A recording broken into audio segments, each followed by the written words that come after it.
आजादी के अमृत महोत्सव के उपलक्ष्य में हर घर तिरंगा अभियान को सफल बनाने के लिए सशस्त्र सीमा बल के 71वीं वाहिनी के कोरैया कैंप के जवानों द्वारा साइकिल रैली, बाइक रैली और दौड़ का आयोजन किया गया, जिसमें सीमावर्ती गांव के छात्रों और आम नागरिकों में काफी उत्साह देखा गया। लोगों ने बढ़ चढ़कर इस कार्यक्रम में हिस्सा लिया। इसके साथ चंपा से चंपारण तक और विलुप्त हो रही लोकप्रिय गोरैया प्रजाति के संरक्षण के लिए भी विशेष रूप से ग्राम वासियों को जानकारी दी गई। मौके पर केबीसी के विजेता सुशील कुमार भी मौजूद रहे। उन्होंने ग्राम वासियों को गोरैया संरक्षण के बारे में जानकारी दी, साथ ही चंपा फूल के चंपारण से रिश्ते के बारे में भी बताया।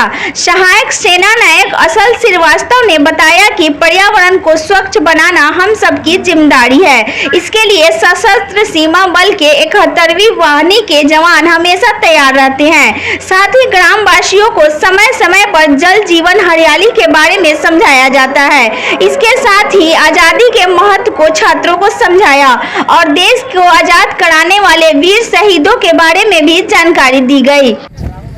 आज मैं सहायक कमांडेंट अंशल श्रीवास्तव 71वीं वाहिनी सशस्त्र सीमा बल कोरैया कैंप के सभी अधिकारीगण, हमारे साथी जवान की ओर से आप सभी का हार्दिक स्वागत इस रैली में करता हूं। हम सभी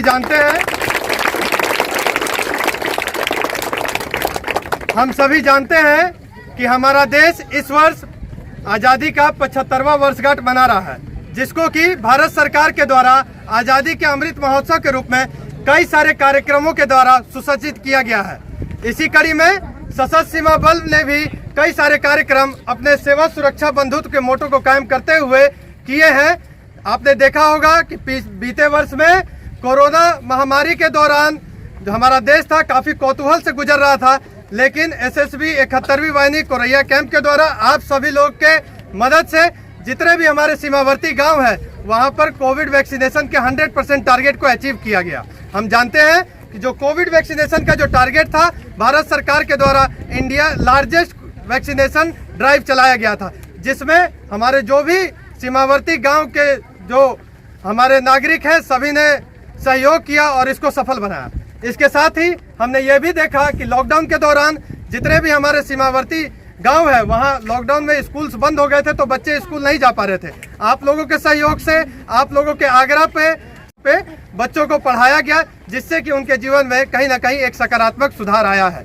बच्चों को भारत के बारे में, नेपाल के बारे में, क्या विधि व्यवस्था भारत में है, क्या विधि व्यवस्था नेपाल में है और उनके क्या मौलिक अधिकार हैं, उनके क्या मौलिक कर्तव्य है, इन सब की जानकारी दी गई। इसके साथ साथ हमेशा ग्रामीणों के साथ मिलकर सशस्त्र सीमा बल के द्वारा जितने भी हमारे ग्रामीण क्षेत्र हैं वहां पे स्वच्छता अभियान चलाया गया है, जिसके तहत जो गांधी जी के हमारे प्रिंसिपल्स हैं, हर गांव को स्वच्छ समृद्ध रखने का, उसको पूरा गया है। साथ ही हम जानते हैं कि जो ये मौसम है वो बाढ़ का मौसम है। इस समय सांप वगैरह का निकलना एक आम बात हो जाता है। इस समय में हमारे द्वारा आप लोगों के सहयोग से कई ऐसे गांव हैं वहां सांप काटने के उपचार बताए गए हैं या उनसे कैसे बचा जा सके, इसके बारे में भी जागरूकता फैलाई गई है। इसके अलावा हमारे द्वारा सशस्त्र सीमा बल के द्वारा कई बार सिविक एक्शन प्रोग्राम के तहत जो ये धरती है चंपारण, आप सभी को पता होगा कि चंपा और अरण्य से मिलकर ये चंपारण नाम दिया गया था। चंपा, हम सभी जानते हैं कि आजकल साइबर फ्रॉड बहुत बड़े पैमाने पे बढ़ गया है। इसके लिए भी हमारे द्वारा आप लोगों के सहयोग से जागरूकता अभियान चलाया गया।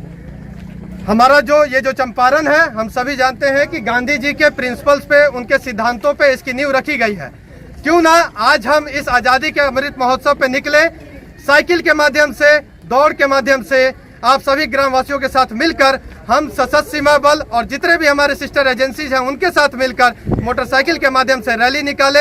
हम सभी गांव में जितने भी हमारे सीमावर्ती गांव हैं वहां जाएं, लोगों को जागरूक करें। हमारे जो स्वतंत्रता के जो आदर्श थे, हमारे फ्रीडम फाइटर्स के जो आदर्श थे, उनको लोगों तक पहुंचाएं। और इस 15 अगस्त जो हमारे आज़ादी का 75वां वर्षगांठ के रूप में मनाया जा रहा है, उसमें ये संकल्प लें और लोगों को प्रेरित करें कि जितने भी हमारे सरकारी संस्थाएं हैं, स्कूल्स हैं, कॉलेजेज हैं, प्राइमरी हेल्थ सेंटर हैं या फिर जितने भी हमारे ग्राम में जो घर हैं, इन सभी पर हर घर झंडा, हर घर तिरंगा फहराकर इस शोभा को बढ़ाएं। अपने आसपास की खबरों के लिए यदि आपने हमारा YouTube चैनल सब्सक्राइब नहीं किया है तो अभी सब्सक्राइब करें, बेल आइकन पर जरूर क्लिक करें। वीडियो आपको कैसा लगा कमेंट बॉक्स में जरूर बताएं और हाँ, लाइक और शेयर करना ना भूलें।